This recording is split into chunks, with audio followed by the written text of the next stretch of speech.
come in. Hi. Hi, are you April? I am. Hi, I'm Ivy. Nice to meet Hi, you. Ivy. It's nice to meet you. You can go ahead and have a seat. Oh, thank you. You can make yourself as comfortable as you'd like. There's a little blanket because it could be a little chilly in here. Yes, Fan. thank you. I really like that. It's comforting. We try to make it comfortable. Yes. So, before I start with anything, I just want to go over the form that you had to sign before we started this video, and that was the video consent form. So, with you signing that, that means that you are okay with us recording this session, it being posted and submitted for other people to see. Yes. I got the paper and I understand and I signed it and everything's good. Okay, perfect. So, to get started, you might see me looking down and writing stuff. That's just so I can write down like key things about you, about your life, all that sort of stuff. So Okay. don't ever worry if I'm writing anything down. But tell me a little bit about yourself. What do you like to do? What do you do? Well, right now I am, well, first off, my name is April. I'm 52 years old and at this moment what I like to do is garden. Okay. And I'm a mother of 4. Ooh, okay. Yes, and I have 7 grandchildren. Oh, you're a busy mama and grandma. Yes. Ooh. Yes, I am. And I'm a wife. I have a husband, and we are empty nesters recently. Okay. Nice. So I'm assuming all of your kids are grown or older. Almost, yes. The Okay. oldest will be 19 soon. Okay. So how's it like being an empty nester now? Different. It's very different. I don't know, where all my time was scheduled. I have a lot of unscheduled time that I'm trying to figure out what to do with, how to be productive and purposeful in a wonky spot there. Okay. Mm-hmm. So are you having a harder time with being an empty nester now, or do you feel like for you it's been going smoothly and you're enjoying it? Yeah, I think that's probably half and half. Okay. I think I really enjoyed being a mom. I think by nature I'm a nurturer. So taking care of things is just part of what I like to do. So not having kids around can be a little more lonely some days. And then there's other days where I'm like, wow, this is so nice. You know, I can kind of do what I want and I can rest and take care of myself a little bit better. Yeah. So I would say I'm in between both, you know, adjusting to not having kids around it's hard because I love kids. Yeah. So you said sometimes it could be a little lonesome being an empty nester now. Is that why you partially do gardening? I think so, sure, because I feel like it's a healthy alternative, Yeah. and that time to me that I'm in the garden, I don't feel alone at all because I go out there and I nurture a whole bunch of plants. Yeah. You know, so it has, it takes up that, they're like my little friends, I guess, you know, my little people. Your little plant babies. Yeah, and they are, they are, yeah. Well, I think gardening is super therapeutic, but I don't have a very good green thumb, so kudos to you for being able to do that. Thank you. I can't keep a plant alive to save me. You could. Okay, so what brought you here? What brought you to counseling? Well, I think that now that I'm getting a little older and don't have the kids, I think probably not having any type of direction is weighing on me. Right. And I just feel like the most productive thing that I've ever done in my whole entire life, the most purposeful, most important thing that I've ever done, I've done. And that would be my kids. So I feel like there's never going to be anything that can compare to the feeling of purpose, Right. you know, than that. And I think that's what I'm lacking a little bit. Maybe like if it's not my kids being my purpose for being, then what is? You know, a plant, as fun as it is, seems not as significant by far. Yeah. Mm-hmm. Okay. So you said that you pretty much have like no sense of direction or necessarily a purpose right now because you feel like you've done all the jobs. You know, you said you're a wife, you've been a mom, you've got 4 kids, and you've got a handful of grandbabies. I know that's a lot of work too, dealing with all of those grandbabies and still having your kids in your life and stuff like that. What are you doing anything to make you happy? Like, are you taking any time of any day to do what you love doing other than gardening? Are you also making sure that your needs are also being met with whatever that looks like? Well, maybe that's probably another small piece of the reason why I'm here, because I have no idea, like, really what my needs are. Okay. I've never really thought about them. I mean, other than your generic, like, oh, I need food, or oh, I need sleep because I'm tired, or oh, I need medical attention because I've done it. You know, those. I don't know what my needs are. I really don't. I've spent a lot of time meeting everybody else's needs, and I think it's easy to neglect yourself. And Right. and you could probably note in there that I've been a mom since I was 17 years old. Okay. So That's young. mm-hmm. And a big adjustment too. Yeah. Is it? So you, from what it sounds like, you've spent your whole life focusing on other people. And right now it might not seem like how to focus on yourself or what to do necessarily. Mm-hmm. Okay. Okay. Yeah. We can figure that out. Yeah, I think so. So, I know you said you like to garden. Mhm. I also know that you mentioned that you like to take care of people. Are there any other activities that you like to do? Or random hobbies that you enjoy? Yeah, pretty much anything outside. I love nature, hiking, animals,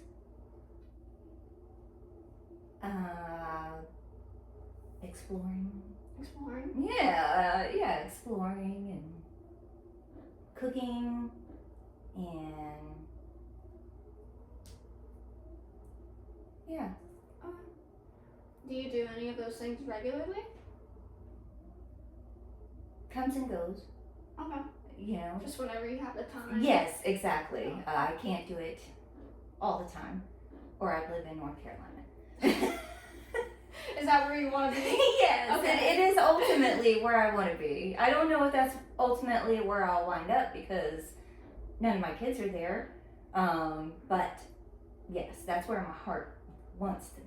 Okay. Mm-hmm. I love North Carolina. I It's feel like there's beautiful. everything up there, and everything that you said that you enjoyed doing, you can turn around the corner and you've got one of those things to do in North Carolina. Yeah, And it's not as hot.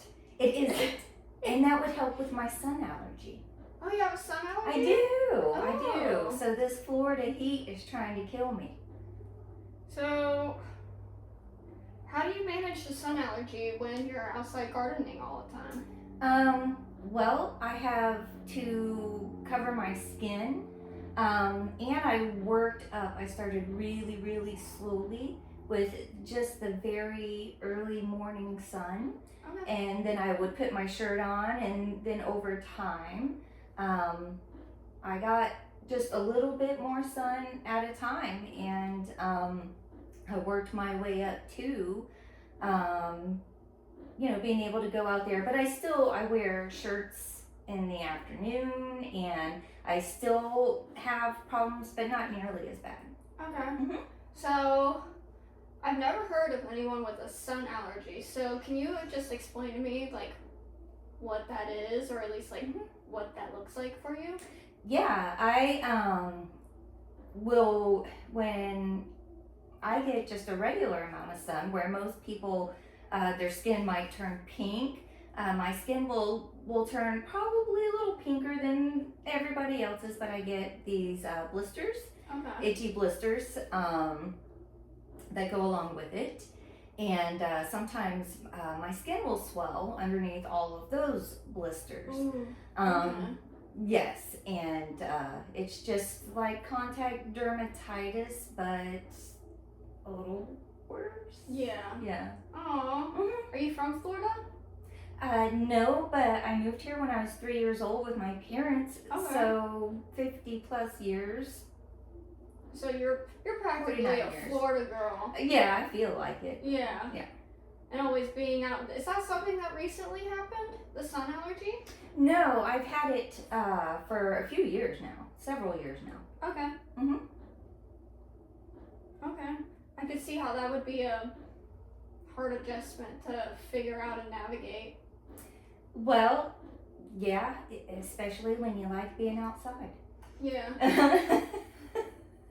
It was really hard at first because my skin was just reacting like crazy. There's also some physical reactions that happen, like I get lethargic and kind of like brain foggy. Oh, okay. So when it first happened, I was afraid to, or actually, it's not when it first happened. It's when it was happening like all the time. I was afraid to go outside at all, and I had to stay indoors, which was maddening to me. Right. Which is why I decided that couldn't be my life, and I was going to try to do the best thing I possibly could, which was what the doctor said, just to ease my way into it and working to build up my tolerance slowly. Right. Is what I did. Okay. Mhm. So why was it maddening when you first discovered this allergy and you had to stay inside? How did you feel, and then what did you do since you could not enjoy your normal activities? Yes. It felt, to me, the best way for me to describe it is dark and claustrophobic. Okay. I don't know. I feel I need the sunshine on my skin and on my face. And when I don't have that, I don't feel great. Right. And if you're just staying indoors, you're not really experiencing anything. You're not getting out. The only people you see kind of comes to see you. Yeah. You miss events and activities of your nieces and nephews and stuff. So I guess it could be like it was a little sad. It wasn't a long period of time because I didn't like it so much. Yeah. Okay. And the things I did to fill my time were just regular things like clean, and you can only clean and So cook so much, Right. before it's all done. Okay. Mm-hmm. Okay. Well, that doesn't sound very enjoyable. No, No. it wasn't. So, you said you still do things like cleaning Mhm. and cooking and stuff like that. Mm-hmm. Do you feel like you're obligated to clean because you're in that helping need of having kids and now grandchildren for practically almost your whole life now? Do you still feel like you have to do that because it's almost like a requirement, or do you feel like it's genuinely something you like to do? Yeah, I think that's also, I think there might be a little bit of, I don't want to call it obligation, but it might be an okay word, is as long as, so the deal I made with my husband is that, you know, if I take care of him, he takes care of all of my family. And that's not it's a support thing, not a written, you know. Right. So I do believe that keeping the house clean is part of taking care of him so we all can survive. Right. Because he's the one who goes to work. So I don't know if that's an obligation or just a wifely duty. I don't mind doing it, and I think that's the right thing to do to support him, because we're like a team. And I also feel though that I don't myself like to live in a dirty house. So once Right. things get to a certain point, I've got to do it myself or it will drive me nuts. Right. Mm-hmm. Well, there's a lot of studies about the environment that you live in. Like, that makes a huge impact. So I understand not wanting a dirty house and how that can drive you a little mad sometimes. But then also, like, doing the things that you're doing, like gardening, that's one of the most therapeutic things that you can ever do. And then you're getting the nice little sun vitamins and things like that. Yeah. So, Yeah. that's good. Thank you. Okay, Miss April, it seems like our time is up, unfortunately. Mm-hmm. I appreciate you coming in. I enjoyed meeting you. Thank you. I appreciate you. One of the things for next time I see you, I want you to make sure that you are doing the things that you love to do. Okay. And that could be anything. I get a Whether that's- prescription from the doctor to do the things that I want to do. So just make sure that you're doing something daily, something that you just love doing. And if, you know, you're feeling maybe just a little sluggish that day, don't try to force yourself to do it. But just make sure that, you know, you're doing what you love and you're trying to do something that makes you feel happy and makes you feel good. And that could be in any way that you would like. And then as you leave, when you walk out, there's going to be a paper for you to sign. That is for me. It's pretty much going to ask you about how you think this session went for our first time meeting. Mm-hmm. Be as honest and as truthful as you want. So if you think this completely sucked, feel free to write that down on the paper. Okay. Okay. Okay, I'll do that. Well, it's nice It was meeting so nice you. to meet you. I hope you have a great day. I hope you have a great day. And I'll see you in 2 weeks. Perfect. Great.